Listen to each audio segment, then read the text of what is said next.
Hello, I'm Dr. Sam Hancock of the Emerald Planet and Emerald Planet TV.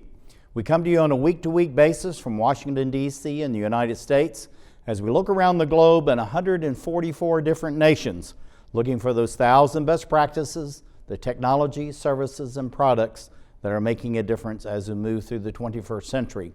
And as we have a planet of 9 billion people by 2038 and possibly 12 to 13 billion by the end of this century, how are we going to be able to take care of all these people on planet Earth? And that's what Emerald Planet's all about. We come to you looking at the solutions, the best practices from around the globe as we create the Emerald Planet.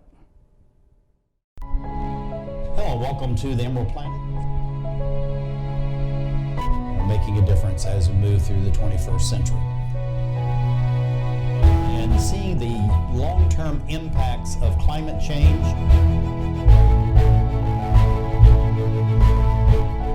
We're glad to have you. Thank you for being with us. Looking at the border regions between the United States and Mexico, we're looking at the environmental impacts, but also how do we bring a better life to both sides of the border.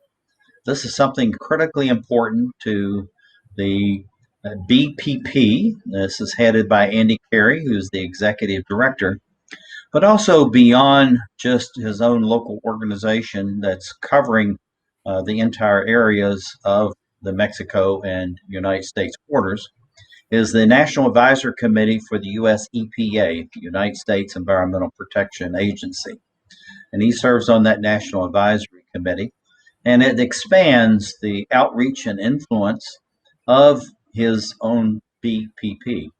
Andy, welcome to the Emerald Planet TV. It's nice to be with you today, Sam. Glad to have you here. Thank you for give us just a short, brief reminder of what the BPP stands for, and then we want to move right into the National Advisory Committee for the U.S. EPA and why that's so critically important.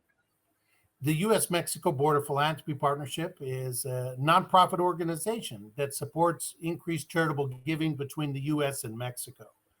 And the National Advisory Committee, I was invited about 4 years ago to join and be one of 15 citizens that volunteer their time to support the Environmental Protection Agency as it relates to the environment. We provide advice on issues of importance to the administrator of the Environmental Protection Agency and his or her team about the environment across the United States and Mexico and Canada. I think it's absolutely fantastic.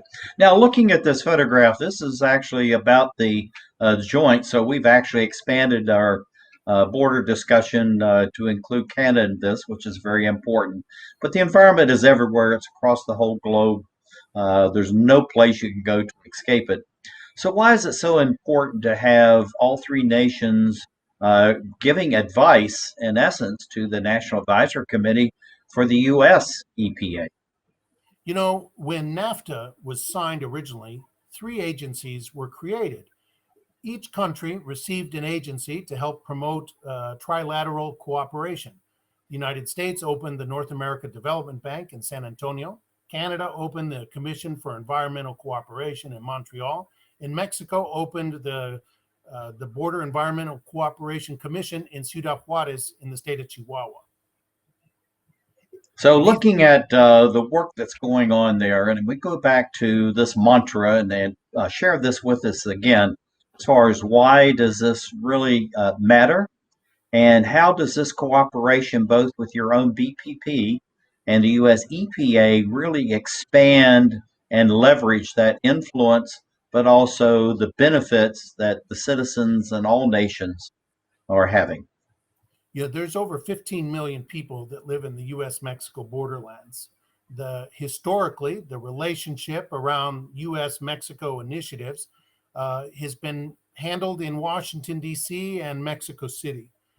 This statement was created, the border, it matters now, and it matters to you, to help call attention to how the border has an impact in the daily lives of all people. And so we think this gives us an opportunity to open conversation, to open dialogue, and to help educate people about the importance of not just the U.S.-Mexico relationship, but where it all comes together at the U.S.-Mexico border. And also, too, all of this really comes together on the environment because that's critically important. And the environmental issues extend both sides of the border. And so there's really no start and stop as far as the environment is concerned. Would you agree with that? Absolutely. Our two countries are inextricably linked. We have a shared water source. We share the same air. Around public health and the environment, the Environmental Protection Agency for the U.S. Mexico border relationship is probably one of the most important government agencies working.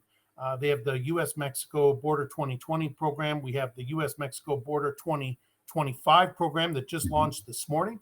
And it's a great way to come together around the environment.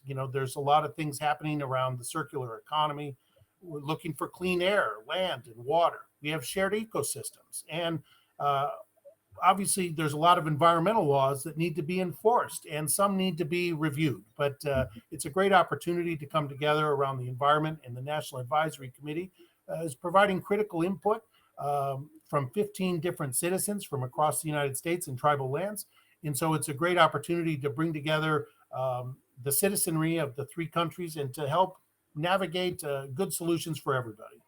And looking at the projects, I'm going to just share a couple of photographs here, but it's really interesting as how you're really creating environmental quality and best practices in these borderlands.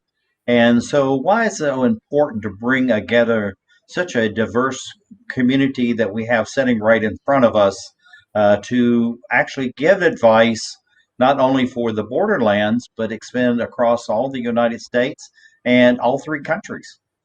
It's important for good public policy to have the input of a diversity of stakeholders. If everybody that was just like me were the only ones at the table, we wouldn't be leveraging important resources and knowledge and information from everybody else. And so it's important to bring together a diversity of stakeholders so that you have a greater understanding of what's happening across all of these issues and all of these communities.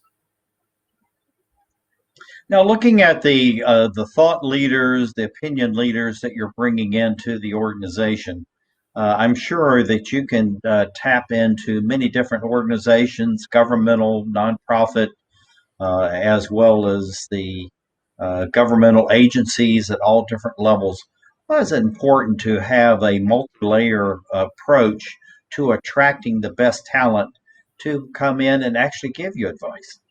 You know, Civil society is really can be broken down into the business and corporate partners, government agencies, academic community, nonprofit organizations, and foundations. And they all have a critical role to play. For us, it's important that the business and corporate partners and the foundation partners help fund the programs we're looking to implement. It's important for our academic and government partners to help inform that work. Mhm. And our nonprofit partners are critical because they get to help carry it out at the local level. And so there's really a role for everyone to play. And this work of the National Advisory Committee really is important to leverage all those various stakeholders to bring about better public policy that supports the environment for not just the United States, but for Canada and Mexico as well. Got it. Now, looking at healthcare, and you've touched on education through academia, but K-12 is very important as well as first responders and healthcare that's actually on the street.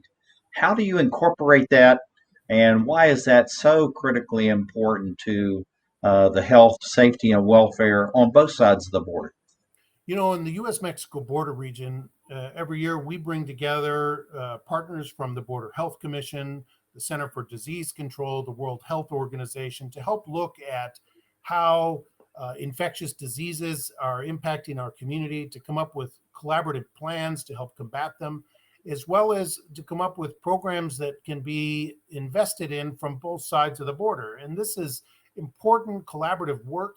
And it really makes a difference because it's where public policy actually can start to have an impact in the daily lives of people. And when you look at the health and well-being of our local communities, health and the environment are going to be right there at the top of the issues to help come up with good solutions for communities. And to have this kind of communication and interaction among all levels of society, from citizens all the way through elected officials and everyone in between. It seems like that you really do everything you possibly can to foster open communications, to be directly connected to people within their own local communities. What are you seeing over time, the years that you've been involved with the BPP, and now, of course, with the US EPA, as how long term this really has benefit? There's been some huge success stories. The United States and Mexico governments recently agreed to a plan with the US Mexico Canada agreement around the environment in the US Mexico borderlands. I don't mean to exclude Canada, but the United States government is going to invest $300 million to help clean up the Tijuana River estuary. Mm. That's a very important initiative, and that's tax dollars being put to good use to clean up our waterways, to help improve recycling programs, and to ultimately clean up the ocean. We have huge issues around plastics getting into the ocean, getting into our food sources. So there's a lot of collaborative efforts going on. Removing the tires from the canyons and the borderlands is going to be very, very important. We need better recycle programs getting implemented, but a lot of progress has been made. And progress gets made because good people come together for sound public policy for the greater good of the community. And coming together, this is something that's very important, and I think it's obvious by the photographs that you've actually shared with us how that you're offering courses and seminars, various symposia, as well as just face-to-face communications. How is that critical so that people on both sides of the border, they pick up the phone, they send an email, they send out a tweet or text, and they get a response because it's somebody they know. How is that critical to the work that you're doing as far as the BPP? You know, these efforts really help inform sound public policy. We recently visited with Congress and the Mexican Embassy on a trip to Washington, D.C. It was very important to our work to help raise to the level of Congress some issues impacting our region around humanitarian and pandemic issues. So it's important to come together as a community, to come together as stakeholders, to help share knowledge, experience, and information to help strengthen public policy around the environment, around public health, as well as just for the coexistence of our countries that are inextricably linked. Yeah, and I think this is something that's really important. And also, education is really important. I'm going to go out on this scene right here. I think this is indicative of kind of the work that you're doing. But why is education so important? And I don't mean formal classes and getting degrees, but to be able to share best practices, be able to share information. And we have about 30 seconds to do that, Andy. Thank you. Sam, so many people just don't understand how the environment impacts their daily life. And it's important that we educate people around the importance of clean air, clean water, and as examples. So it's important to keep the people informed from trusted sources. And that's the value of civil society organizations like the Border Philanthropy Partnership, because we can be seen as a trusted source that's apolitical, just looking to help improve lives for families and communities. No, I think this is absolutely wonderful. The work that you're doing and involving so many different people in the work that's going on. This is Andy Carey. He's the executive director of the PPP, also a member of the National Advisory Committee for the United States Environmental Protection Agency. Thank you for being with us as we create the Emerald Planet. Thank you, Sam.